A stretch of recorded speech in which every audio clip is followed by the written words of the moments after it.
Kenya's economy shrunk by a record of 0.3% in 2020 due to the impact of COVID-19 scourge. This is the worst economic performance in 29 years, when the economy also contracted by 0.3%. In 2020, the economy was supported by strong performance in agriculture, construction, and ICT sectors. The negative growth was as a result of reduced activities in key sectors such as the hospitality industry, education, and manufacturing. Agriculture remained the dominant sector, accounting for 23% of the total value of the economy in 2020, registering a 4.6% growth in 2020 compared to 2.3% growth in 2019.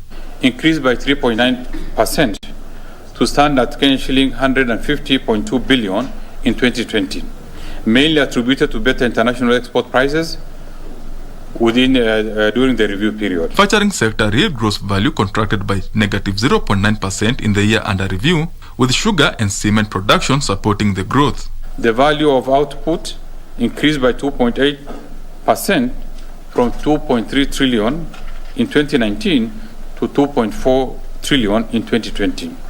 National Treasury Cabinet Secretary says the restrictions on movement that were instituted by the government to curb the spread of COVID-19 affected the growth of many sectors during the period under review. The restrictions in movement and social distancing led to the disruption in labor supply, leading to reduced demand for goods and services.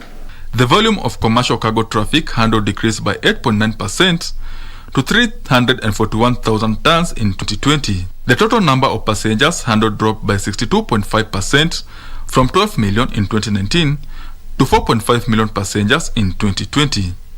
Earnings from passenger traffic dropped to 1 billion in 2020 compared to 1.9 billion shillings in 2019. Treasury says economic growth is expected to rebound in 2022 to grow by 6% due to the opening of many sectors.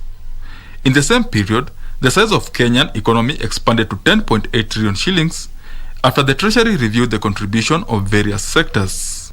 As a country, I want to believe the worst is behind us. We've come a long way. We were quite nervous